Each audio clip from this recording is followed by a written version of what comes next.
The following podcast contains general information. It is not intended to be relied upon as advice.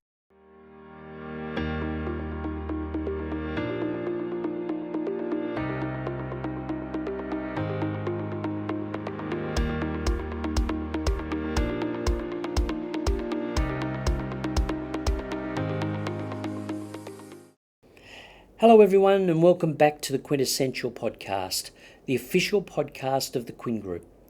Who are we at Quinn's? Well, we're a group of accountants, lawyers, financial planners and mergers and acquisition specialists with over 30 years industry experience. This podcast is part of our commitment to keeping you informed on all matters tax, employment, legal and small business related, amongst a variety of other topics. Today's episode is the second part of our three-part series, Step-by-Step Selling Your Business. We will be discussing due diligence, price and competitive tension amongst a range of other considerations when selling your business. If you're yet to check out our previous pilot episode, take a listen.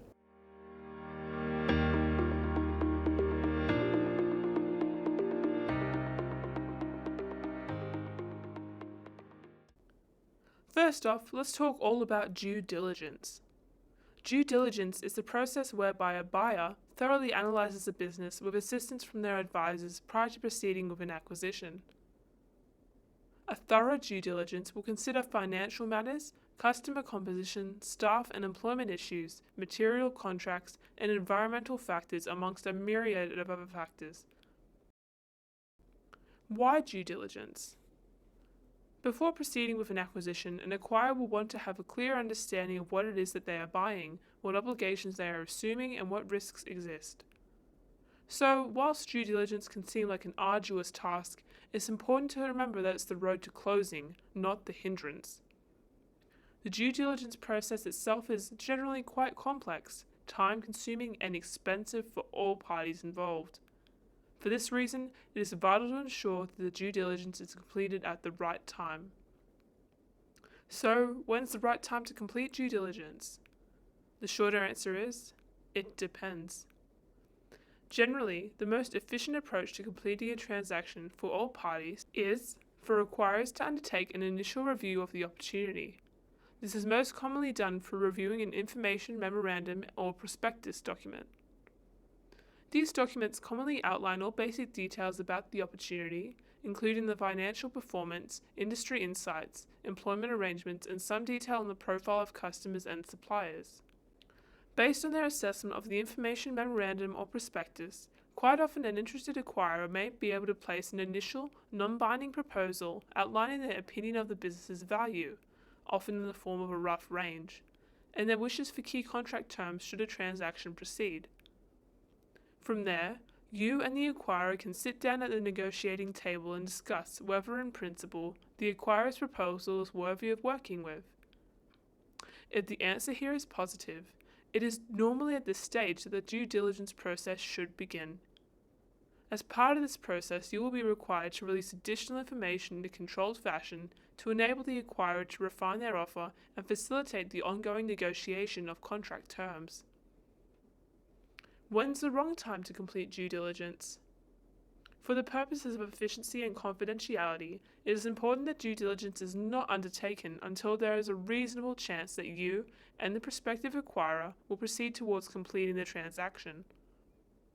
On this basis, it is never recommended that the due diligence occurs too early in the course of a transaction. Too often, the involved parties will delve into significant detail and undertake a rigorous analysis of business financial statements and other operational records too early in the process.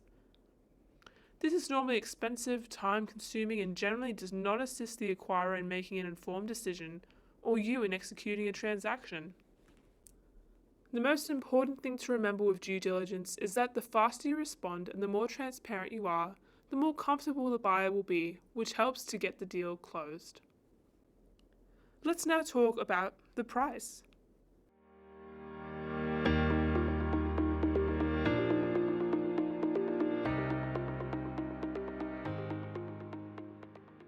Here we will look at each in turn, their strengths and their weaknesses, and which option may best suit your circumstances. the fixed dollar asking price. Essentially, this is where your business is marketed for a real dollar amount. For example, $4,500,000. This strategy normally assists with the qualification of interested parties, as there is a clear indication provided as to what level of investment is required to acquire your business. Often, however, potential acquirers will view your asking price as being at the upper end or higher than what is reasonable for your company. Hence, you will almost inevitably receive offers of a lower value to your asking price. A skilled negotiator may still have the ability to drive your sale price to the asking price or beyond. However, this process can prove challenging. The other option is expressions of interest. This other method of setting your asking price is to seek expressions of interest. This is where you do not attach an asking price to your business and ask the market to respond to you with offers for your consideration. When utilizing this strategy, the qualification of prospective acquirers takes more time. It is possible that a number of unsuitable or underfunded acquirers may show interest, so it is important that suitable vetting processes are in place to minimize confidentiality risks as part of your sales process. This strategy is best suited to businesses where it is difficult or impossible to reasonably predict what value acquirers will attach to the opportunity.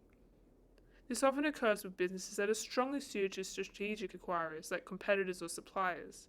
When marketing a business on an expressions of interest basis, it is vital that the sales process is planned and executed with precision. Importantly, your sales plan should be designed to ensure optimum levels of competitive tension are generated throughout to encourage all interested parties to put their best foot forward. Let's now discuss how to make sale time a smooth process.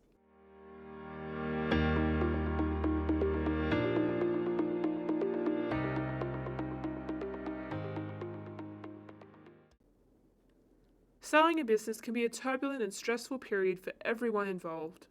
However, as a seller, it's in your best interest to ensure the sales process runs as smoothly as possible. We're now going to discuss our 8 fundamental tips to follow in order to achieve a smooth sales process and a positive outcome. Tip number 1 is have quality and in-depth records. In-depth and extended financial records is crucial.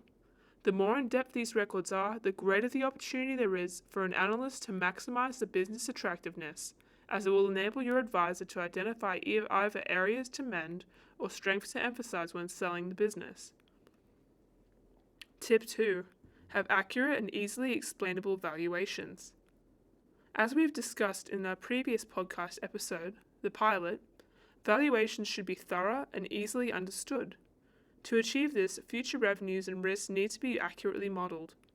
Revenue and profits need to be broken down to come solely from your core operations with adjustments to cost and revenues from any peripheral business activities. Once this is achieved and the risks identified, such as cybersecurity or supplier contracts, you can garner a clear idea of the business value. Our third tip is focus on business as usual. When selling a business, it is essential to focus on the daily and even future operations of the business to ensure it doesn't lose value over this period, which could be weeks through to years. Tip number 4, thoroughly prepare existing managers. If existing managers of the business are passionate and highly knowledgeable about the business and its future, this can be very attractive to acquirers. It will simplify the transition process and also help to maximize both cost and revenue synergies for them. Tip 5 is very important. It's maintain confidentiality. Confidentiality is necessary for the entire process. Many issues can arise, such as rivals poaching key staff and/or the creation of customer and supplier unrest. In order to minimize these risks, a binding confidentiality deed should always be signed with any prospective acquirers. We will look at confidentiality in more detail in the later podcast episode coming up. Tip 6 is to generate competitive tension. Competitive tension created through numerous potential buyers can boost the demand and obviously the price offered by interested parties. We'll discuss this more in the next part of this podcast about competitive tension. 7th is to be flexible with payment options. Offering flexible payment options instead of only one lump sum payment can be beneficial to both parties. If planned correctly and innovatively, it can reduce risk and generate a higher sale price for you. Our eighth and final tip is to select the right business buyer. All things going well during the sale of your business, at some point you will need to select one potential buyer that you proceed with on an exclusive basis in order to finalize your sale with. But choosing one buyer from many is not always simple. While price is a major driver in this decision, it pays to look at two other factors as well when determining which buyer to proceed with. Factor A is certainty to complete, and Factor B is terms of the transaction. Let's now discuss competitive tension.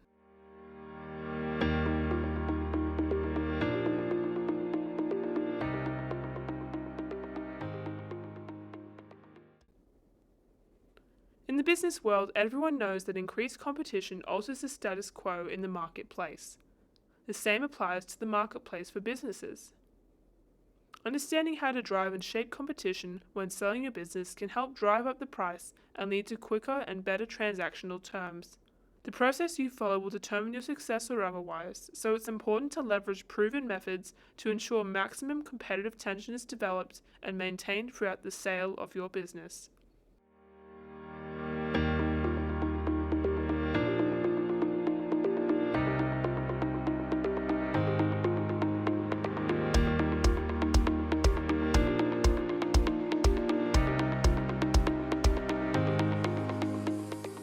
And that brings us to the end of this episode of the Quintessential Podcast.